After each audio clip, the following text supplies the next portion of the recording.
Bonjour à tous et bienvenue sur ma chaîne YouTube. N'oubliez pas de vous abonner. Aujourd'hui, nous allons voir comment résiner une toile peinte à l'acrylique avec de la résine. Donc aujourd'hui, je vais vous montrer les produits de la marque Cléopâtre, donc l'école Cléopâtre, mais ils ne vendent pas que de la colle. Donc je vais vous montrer la résine, l'utilisation de la résine flex qui se prête bien pour utiliser sur une toile. C'est impeccable parce qu'elle est un petit peu souple. Donc je vais vous montrer ça sur une toile de 20 par 20. Donc j'ai pris une petite toile parce que c'est plus pratique. Et en même temps, je vais vous montrer à quoi sert le tapis Resin Pad, ainsi que le vitrificateur, en tout cas le vernis glacificateur de chez Cléopâtre. Donc voilà.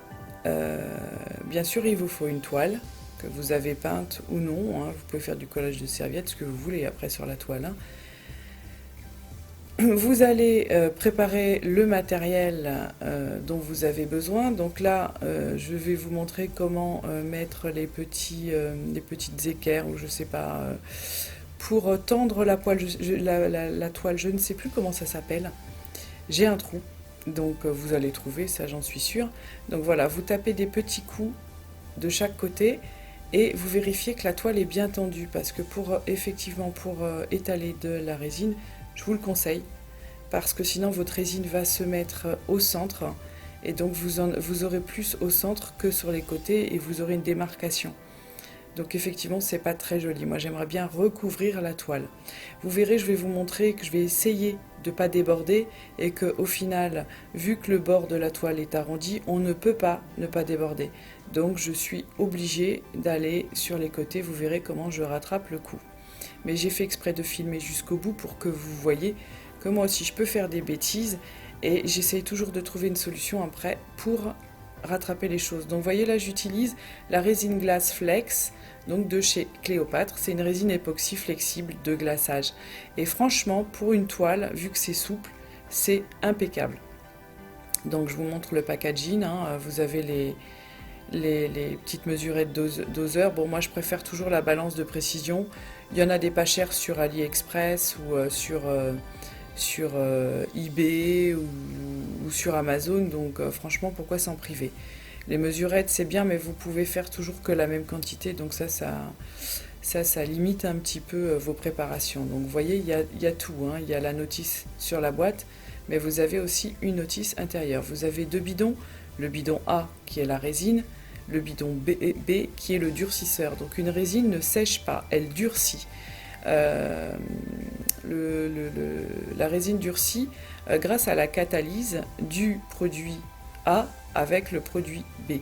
Donc quand vous mettez trop de produit B, ça va durcir rapidement et ça risque de se souder à votre moule puisque la catalyse aurait été trop rapide et donc ça va se souder au moule.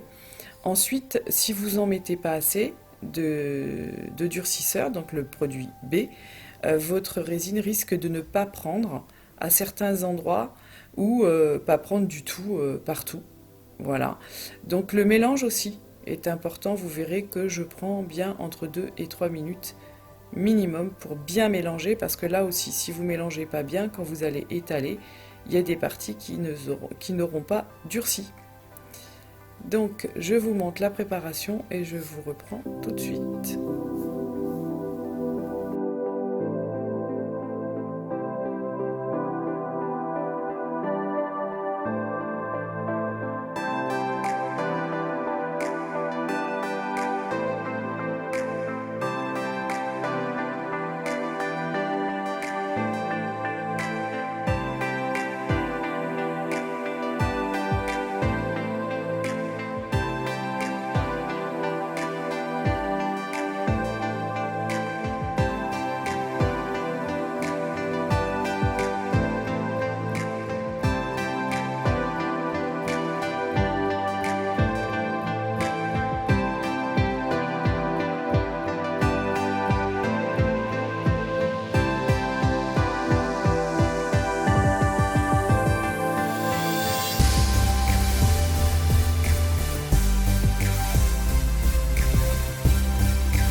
Une fois votre mélange terminé, vous voyez là je mélange bien, je touille bien avec un bâtonnet en bois. Alors oui, les gants, j'ai vu qu'il y avait un commentaire dans ma vidéo où j'ai mis les gants, mais les gants au bout d'un moment ça me gêne. Donc effectivement je les mets par sécurité, mais très vite je les enlève parce que ça me gêne vraiment. Donc voilà pourquoi des fois j'ai des gants, des fois je n'en ai pas. Donc une fois le mélange terminé, laissez reposer quelques minutes. Vous verrez que la résine est jaune, mais en durcissant, elle n'est pas jaune du tout. Donc là, voilà, je vais résiner une acrylique que j'ai peinte. Donc ma première acrylique, on va dire, aussi détaillée, et j'avais jamais peint d'animaux, ou j'avais jamais peint de portraits. Donc voilà, on va la résiner ensemble. Je vous montre, c'est vraiment une toile. Alors je l'ai tendue au préalable, parce qu'effectivement, il ne faut pas de creux au milieu de la toile. Donc j'ai passé ma main dessus pour voir si ma toile était tendue et si j'avais pas d'aspérité, ben non. Donc voilà, je mets ça sous mon tapis en silicone de chez Cléopâtre, l'école Cléopâtre, comme la résine. Et vous voyez en dessous, j'ai mis comment c'est un set de table en plastique, comme ça je peux retirer la résine qui va couler à côté du tapis sans aucun problème. Voilà, donc vous pouvez mettre toutes sortes de plastique. Donc ma toile fait 20 par 20, bien sûr j'ai commencé par une petite toile parce que je ne voulais pas, déjà pour filmer c'est plus pratique. Donc vous voyez je vais commencer par le centre pour que la résine se disperse bien, en tout cas coule sur les côtés et sur les coins. Et ça va me permettre de voir dans quel sens elle va le plus vite, comme ça je retournerai ma toile. Ça veut dire que mon plan de travail n'est pas bien au niveau, n'est pas au niveau plutôt. Et donc j'ai un petit défaut et je ne vais pas bricoler mon bureau. Donc je vais bouger la toile, vous voyez là. Je vais essayer de tirer j'essaie de pas trop en mettre pour pas que ça coule totalement. Puis finalement, à la fin, je suis obligée. Vous voyez là, à un moment, ça coule. J'essaye de rattraper la bêtise avec du papier essuie-tout. J'essaie d'essuyer le bord pour que ça reste vraiment au bord. Et puis au final, ça pourra pas parce que je me suis pas rendu compte sur le coup. Mais effectivement, les bords de la toile sont arrondis. Donc vous arrivez au bord, paf, ça coule. Sinon, bah, vous allez laisser une espèce de ligne et ça sera pas très joli, quoi. Donc au final, je vais passer par-dessus. Donc je vous laisse regarder et je vous explique au fur et à mesure quand il y a besoin d'explication. Donc là, je vais devoir passer par-dessus la toile. Donc je vous laisse regarder quand j'essaye de récupérer les choses et qu'au final, je décide de faire autrement. Je vous reprends un petit peu plus loin.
Donc comme je vous l'avais dit, j'ai décidé de passer par-dessus puisque les bouts sont arrondis, les côtés sont arrondis, les côtés de la toile.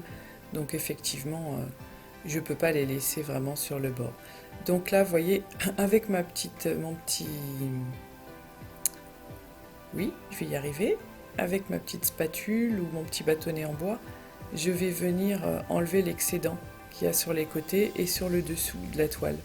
Comme il y a le tapis en silicone, l'excès va tomber sur les gouttières du tapis et le reste, j'essaye de nettoyer au fur et à mesure, vous voyez, pour que la résine ne coule pas constamment. Donc vous allez voir, cette résine, elle catalyse assez rapidement, donc c'est très pratique pour ce genre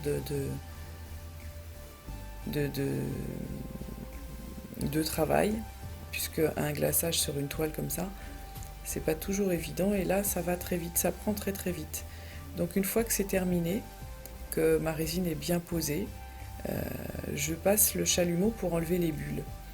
Donc vous voyez, j'ai commencé par le milieu, le centre de la toile, et j'ai étiré sur les côtés, sur les coins.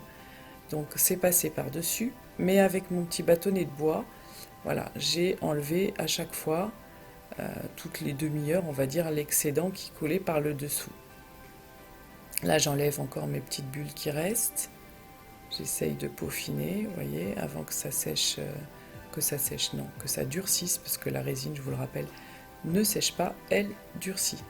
Donc vous voyez, au fur et à mesure, j'enlève. Et vraiment, ça donne un effet profondeur. J'aime beaucoup résiner les toiles, parce que ça donne vraiment cet effet que je recherche, c'est-à-dire un effet de profondeur. Ça donne de l'intensité à vos toiles. J'aime vraiment beaucoup à votre travail.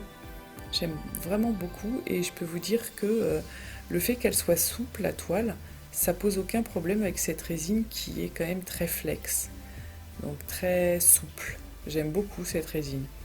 Voilà, je vous laisse continuer à regarder la suite de la vidéo, et j'interviens dès qu'il y a quelque chose à dire.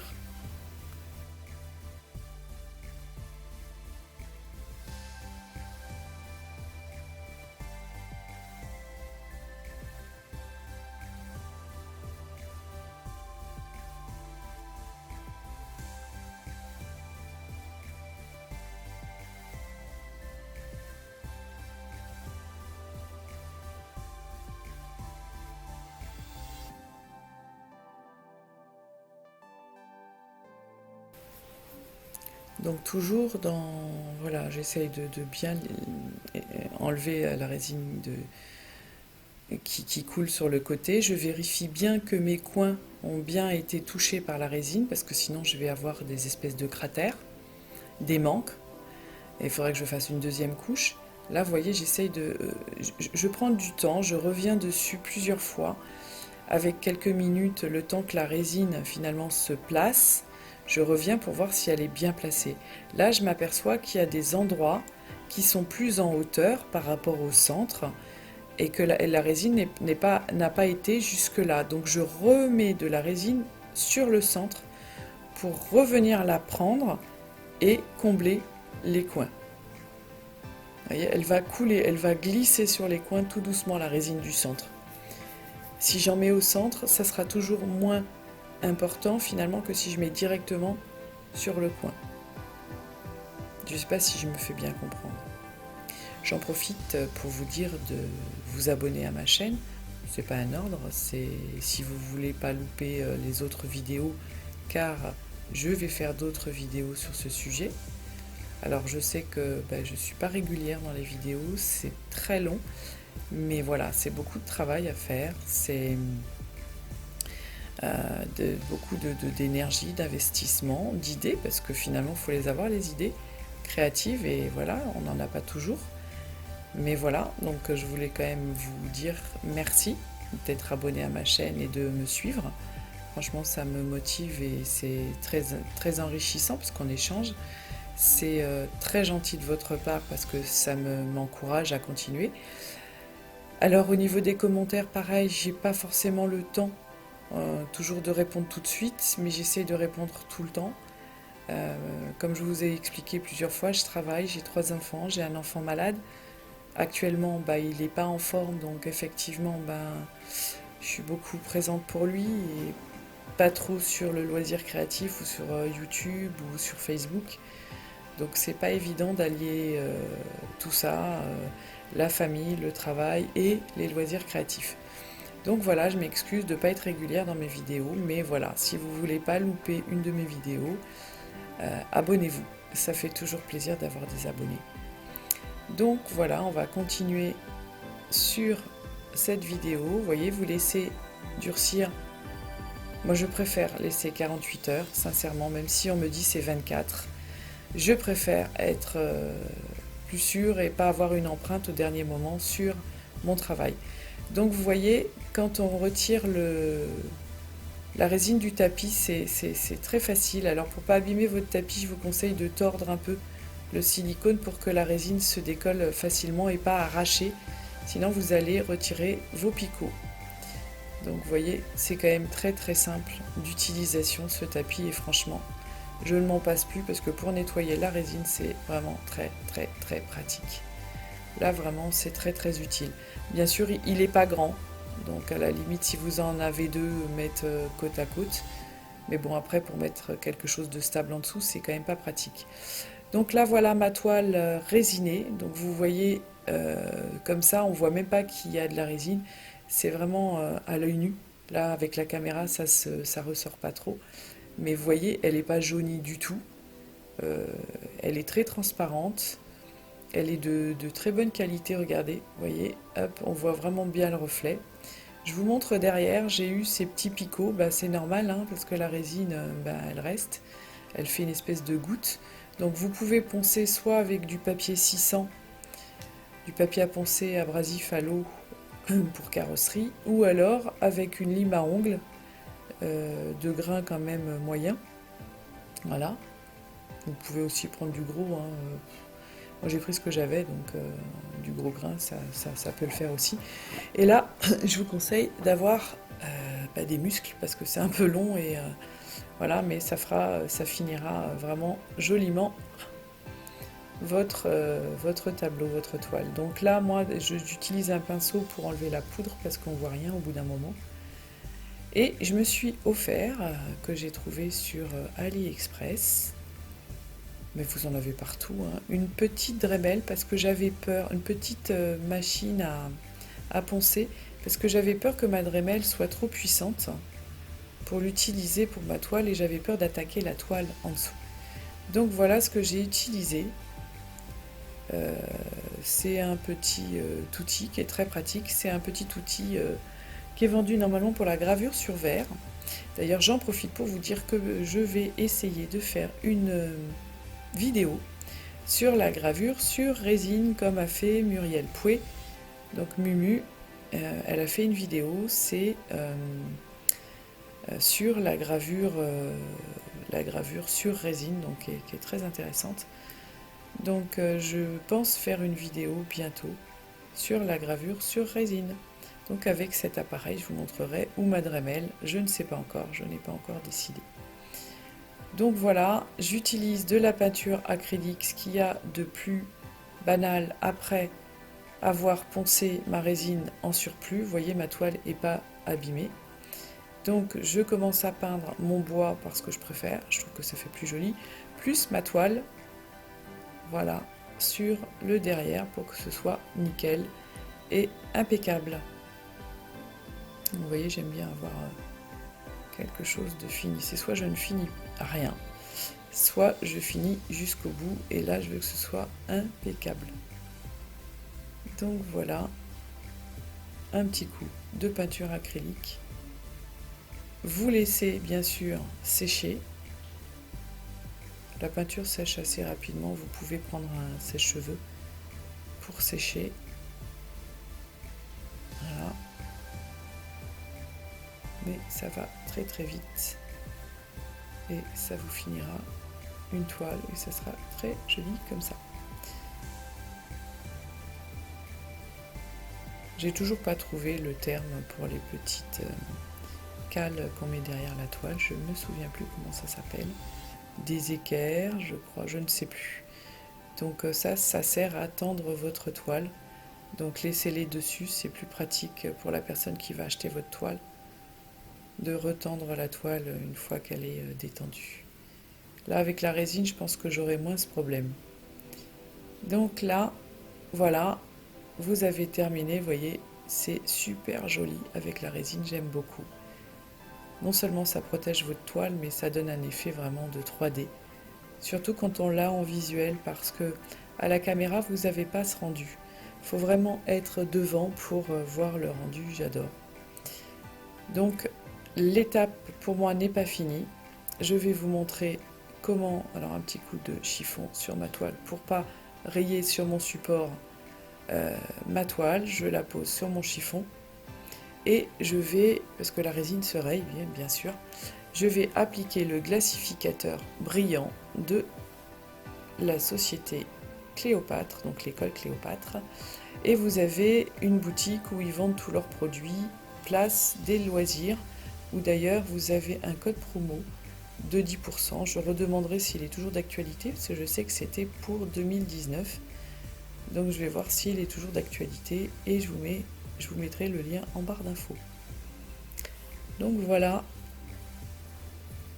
comment ensuite j'applique, une fois que la peinture est sèche, mon vernis glacificateur pour que ce soit assez propre et qu'on ne voie rien de façade. Alors là on voit un petit bourrelet, mais je vous assure qu'à l'œil nu et en face on ne voit pas.